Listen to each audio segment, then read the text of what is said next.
तो देखिए अब हम जो है पॉलीज एक्सक्लूजन प्रिंसिपल के बारे में पढ़ने वाले हैं। तो 1925 में पॉली नाम के साइंटिस्ट ने एक प्रिंसिपल दिया जिसको हम कहते हैं पॉलीज एक्सक्लूजन प्रिंसिपल।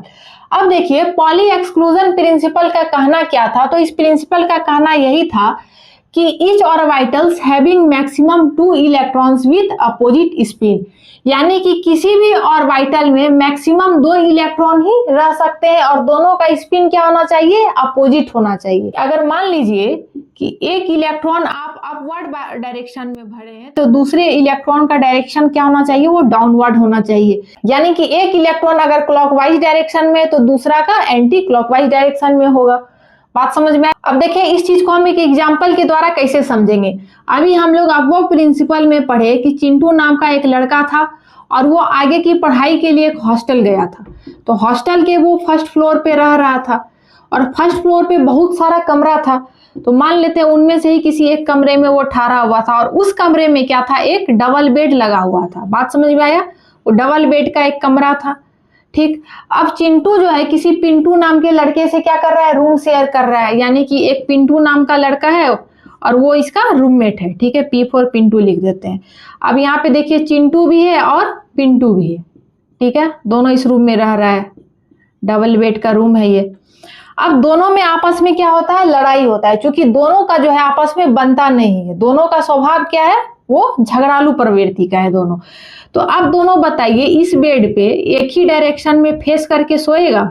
कभी नहीं सोएगा, क्योंकि दोनों एक दूसरे का चेहरा जो है देखना नहीं चाहता है। अगर दोनों एक दूसरे को देखेगा तो दोनों में हो जाएगा लड़ाई। इसलिए चिंटू अगर पूरब के डायरेक्शन में सोता है तो वहीं पिंटू जो है वो पश्चिम के डायरेक्शन में सोता है। बात समझ में आ गया?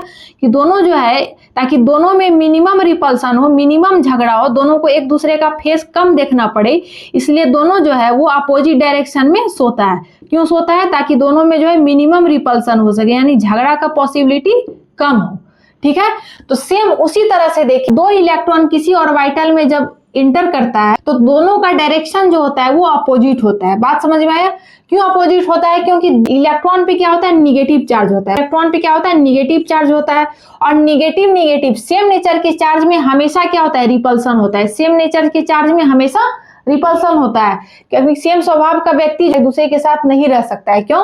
क्योंकि दोनों में जो है बात नहीं बनेगा। उसी तरह से सेम नेचर का चार्ज एक दूसरे को रिपेल करेगा, एक दूसरे को क्या करेगा, धक्का देगा। तो उसी रिपल्सन को मिनिमाइज करने के लिए हम लोग क्या करते हैं, अगर एक ऑर्बिटल में 2 इलेक्ट्रॉन को भर रहे हैं तो दोनों का डायरेक्शन यानी दोनों का स्पिन क्या कर देते हैं, एक दूसरे के अपोजिट कर देते हैं। बात समझ में आया? अगर एक को हम अपवर्ड रखेंगे तो दूसरे को डाउनवर्ड रखेंगे। अगर एक को हम क्लॉकवाइज लेके जा रहे हैं तो दूसरे को हम एंटी क्लॉकवाइज लेके जाएंगे, ताकि दोनों का रिपल्सन क्या हो, मिनिमम हो। तो वही चीज पॉली कहते हैं कि each orbitals having maximum 2 electrons with opposite spin, यानी कि किसी भी ऑर्बिटल में मैक्सिमम 2 इलेक्ट्रॉन रह सकते हैं और दोनों का स्पिन क्या होना चाहिए, तो अपोजिट होना चाहिए। ठीक है, और दूसरा डिफिनेशन ये भी है कि no 2 electrons can have all 4 quantum number same, यानी कि किसी भी 2 इलेक्ट्रॉन के लिए चारों क्वांटम नंबर का वैल्यू कभी सेम नहीं हो सकता है। अब 4 क्वांटम नंबर कौन कौन से है? प्रिंसिपल क्वांटम नंबर, दूसरा होता है एजीमुथल क्वांटम नंबर, तीसरा होता है मैग्नेटिक क्वांटम नंबर और चौथा होता है स्पिन क्वांटम नंबर। ये सब चीज हम लोग क्वांटम नंबर में पढ़ने वाले हैं। अब प्रिंसिपल क्वांटम नंबर को हम लोग n से रिप्रेजेंट करते हैं, वहीं एजीमुथल वाले को L से और मैग्नेटिक वाले को M से, स्पिन को S से। ठीक है, अब दोनों इलेक्ट्रॉनों के लिए जो है ये चारों का वैल्यू कभी आपस में सेम नहीं हो सकता। अब कैसे सेम नहीं होगा? क्योंकि दोनों का डायरेक्शन जो है अलग होगा। अब यहाँ पे मान लीजिए ये 1s2 के लिए है, ये जो है कि हीलियम के लिए 1s2, हीलियम का एटॉमिक नंबर 2 और इसका इलेक्ट्रॉनिक कॉन्फ़िगरेशन होता है 1s2। अब देखिए यहाँ पे n का वैल्यू क्या हो जाएगा, 1 हो जाएगा। चलिए यहाँ भी n का वैल्यू इसी इलेक्ट्रॉन के लिए भी 1 हो गया, सेम सेम।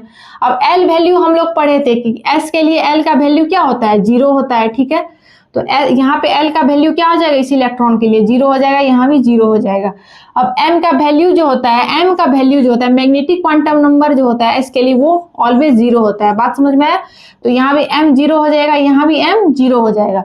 और स्पिन बताइए, अगर एक का स्पिन अपवर्ड है और दूसरे का डाउनवर्ड है तो अपवर्ड वाले को हम अलग साइन से, प्लस साइन से दिखा देते हैं। मान लेते हैं इसको हम प्लस हाफ कर देते हैं, तो दूसरे का अगर इससे इसके अपोजिट है तो प्लस का अपोजिट क्या हो जाएगा, माइनस। तो माइनस हाफ हो जाएगा। बात समझ में आया? यानी कि अब देखिए ये तीनों वैल्यू तो मेरा बराबर हो गया यहाँ पे, लेकिन s का वैल्यू जो है यहाँ पे डिफरेंट हो गया।